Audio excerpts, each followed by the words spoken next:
Good afternoon, everyone. I'm Riley King, and welcome to this afternoon edition of the Riley King Newscast, right here on the Riley King Network. We have a lot of news to get to this afternoon, so let's begin. First up, more than 50,000 without power in New Hampshire. Officials say full restoration could take 3 days. Eversource officials addresses technical problems with reporting system. Let's take a listen to that video from WMUR News 9.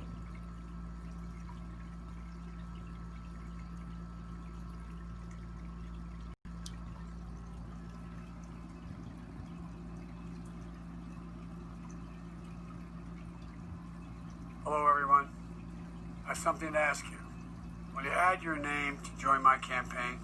Power crews restoring power to thousands in the state right now. Eversource says they experienced some technical problems with their automated outage reporting system yesterday during the storm. Here to talk about this on the phone is Caitlin Woods with Eversource. Good morning, Caitlin. Good morning. So what happened with the system, and has it been fixed at this point? We did have issues with our outage reporting system, and our customers were unable to use the automated phone system and our website to report their outages.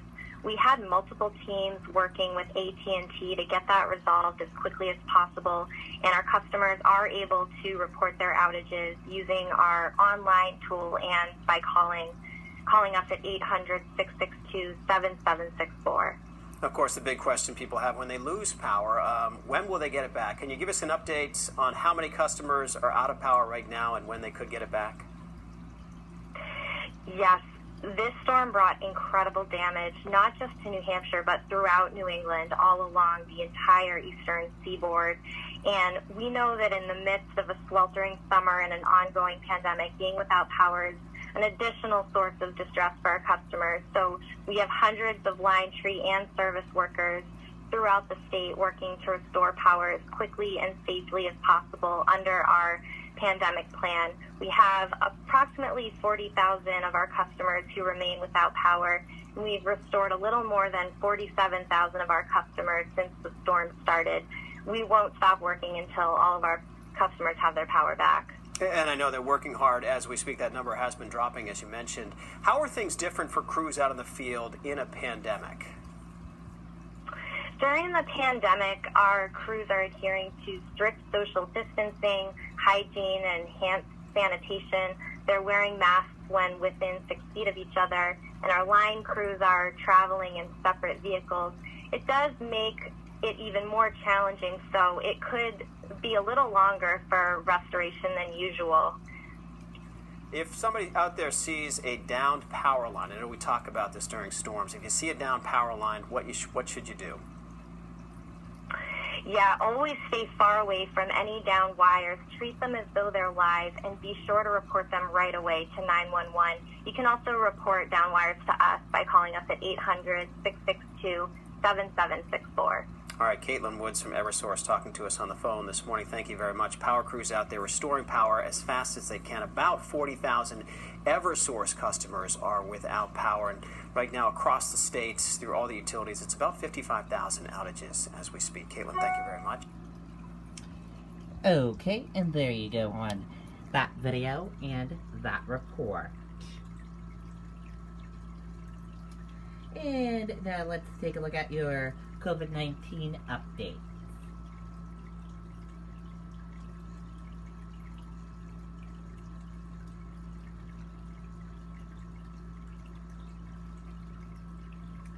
And here is a look at the COVID-19 update. There are 6,693 number of people in New Hampshire have tested positive for COVID-19. 4,763,746 number of people in the United States who have tested positive. 418 number of deaths from COVID-19 in New Hampshire. 698 number of people who have been hospitalized with COVID-19 in New Hampshire. And 426 number of deaths from COVID-19 in the United States. That is a look at your COVID-19 updates for today. Woman 60 found dead in North Conway apartment after large tree hits building. Let's take a listen to that video from WMUR News 9, Ray Brewer. Also, another woman rescued from basement apartment, officials say.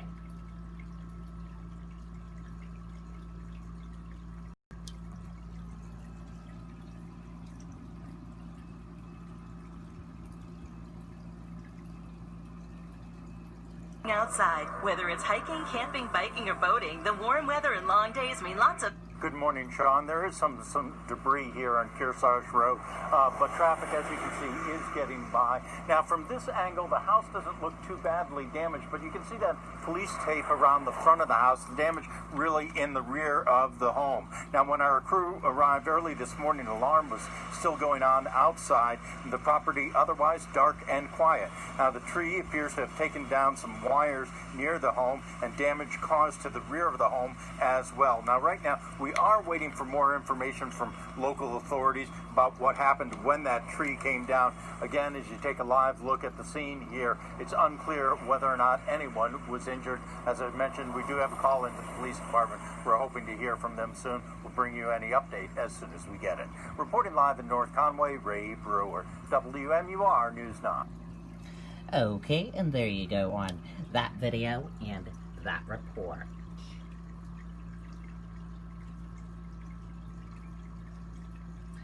Dow rises for the fourth straight day, rallies 350 points as Disney shares surge. Stocks rose on Wednesday on the back of coronavirus vaccine hope and strong earnings from Disney.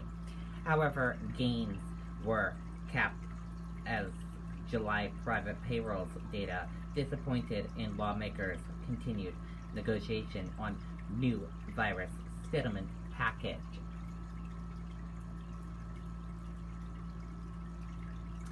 Debate over reopening schools.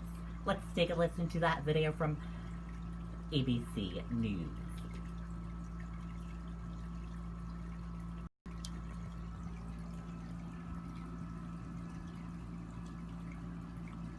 Now to the debate over reopening schools, with more teachers protesting and more states announcing restrictions. It comes as President Trump is accused of downplaying the coronavirus death toll, saying, quote, "It is what it is." ABC's Megan Tabrizian has the latest.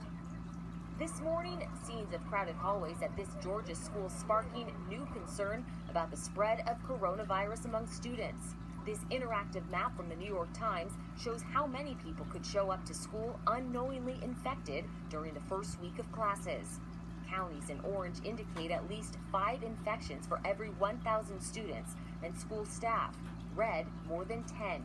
If you have a lot of community spread, then the probability of you having a positive person return to school, or anywhere for that matter, is going to be higher. Madison County, Texas, set to restart classes August 19th, is reporting the highest risk in the nation, and according to the Times analysis, could have an estimated 420 COVID-positive people roaming the halls. But in Mississippi, some families already sending their kids back to class, the governor imposing new safety measures. I will sign an executive order that requires the use of masks by all adults and all children in our schools.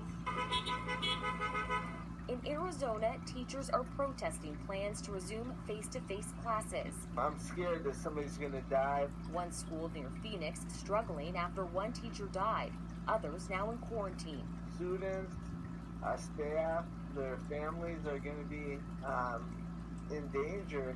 Today in Chicago, public schools are expected to announce plans to switch to an all-remote semester amid a strike threat from the teachers' union. This preschool in California is taking a creative approach to keeping kids safe. Students given hula hoops to help them social distance. Coronavirus Task Force Coordinator Dr. Deborah Birx says the country is making new strides in controlling the virus, but she warns we should brace for a wave of new deaths in the next 2 weeks. On Tuesday, President Trump claimed once again that the U.S. is better off than other countries when it comes to the death rate. But then he added this qualifying statement. New York had a very tough time, as you know, New York, New Jersey. When you take that out, our numbers are among the lowest. The president now accused of downplaying the nation's 156,000 deaths during this interview with Axios on HBO. They are dying. That's true.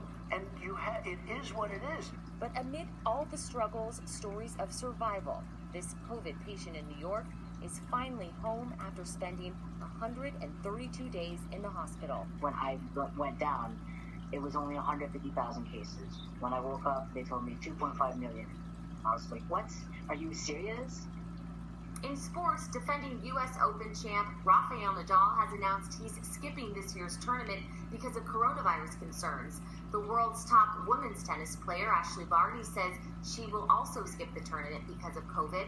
The U.S. Open will begin later this month. Kenneth, Mona. Megan, thank you. Okay, there you go on that video and that report. That does it for our afternoon edition of the Riley King Newscast, right here on the Riley King Network. Thank you for watching this afternoon edition. Have a great rest of your afternoon. See you back here later on for another broadcast. I'll have a news report coming up in a little bit. Goodbye, everyone.